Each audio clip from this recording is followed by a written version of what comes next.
Dogs can learn up to 100 word and hand signal commands. To teach a dog the command sit, you could hold a small treat above the dog's nose, then move it back so the dog's nose comes up and its bottom goes down. As soon as the dog sits, give it the treat and happily say yes. Once the dog understands the behavior you want, then you can pair the word sit or a hand signal with the treat above the nose. Eventually, you'll be able just to say or signal sit, and the dog will know what to do. Teaching a dog to respond to a command takes a lot of patience and gentleness. It works because dogs like to please their people, and they like treats. Friends, on the other hand, don't like hearing commands. Take a listen.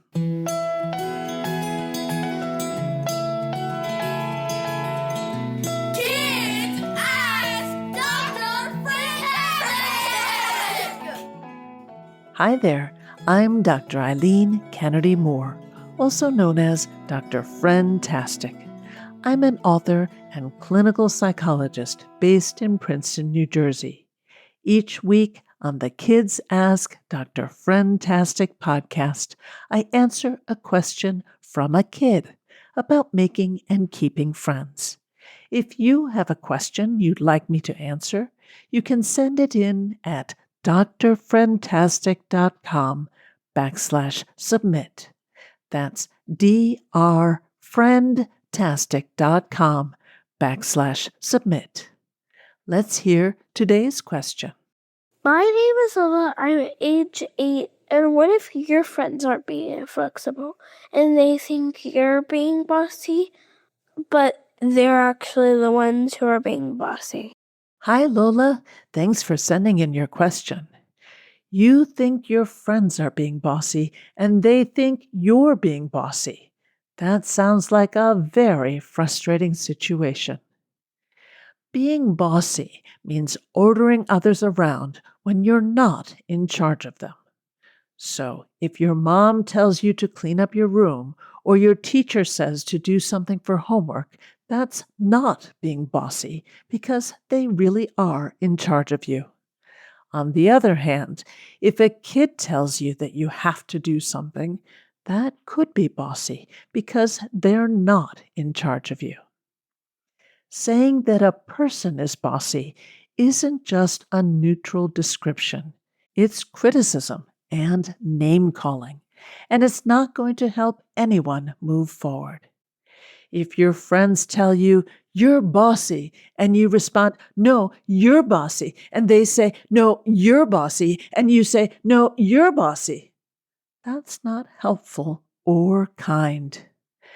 Some people think the word bossy is unfair to girls because girls are more likely than boys to be criticized for being bossy. A boy doing or saying the same thing might be called confident or a leader. Having one set of expectations for boys and another for girls is called having a double standard. That's annoying and definitely unfair. My guess is that you have a lot of good ideas. I wouldn't want you to decide that you should never share your ideas or that you always have to give in and do what your friends want. At the same time, I wonder if there's a way for you to communicate your ideas so it's easier for your friends to hear them.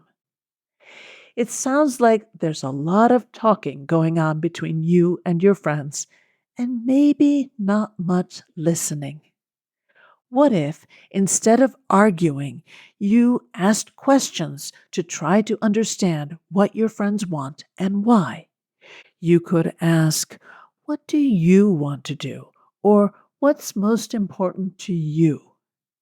If you listen to them with genuine curiosity, they might be more willing to listen to you. By listening, you might find out that what you want and what they want is not so different. Or you might be able to come up with a compromise or a new option that you can all accept. It might also help to tweak how you share your ideas. Some statements make people stop listening. These include you have to, you always, you never, you cheated, and you're lying. Oof, those are not fun to hear. Instead, you could try using an I statement. I think, I want, I feel, I like, I don't like. You can also add the word because and explain why to help your friends understand the reasons behind your ideas. All of these statements help your friends understand what you're thinking and feeling without making them feel controlled. Presenting your ideas as a question can sometimes be useful to show that you're looking for agreement rather than control. You could say, how about if we, or would you like to, or what do you think about? Be mindful of your tone of voice as well. If you're yelling or sounding sarcastic, it will be very hard for your friends to hear you.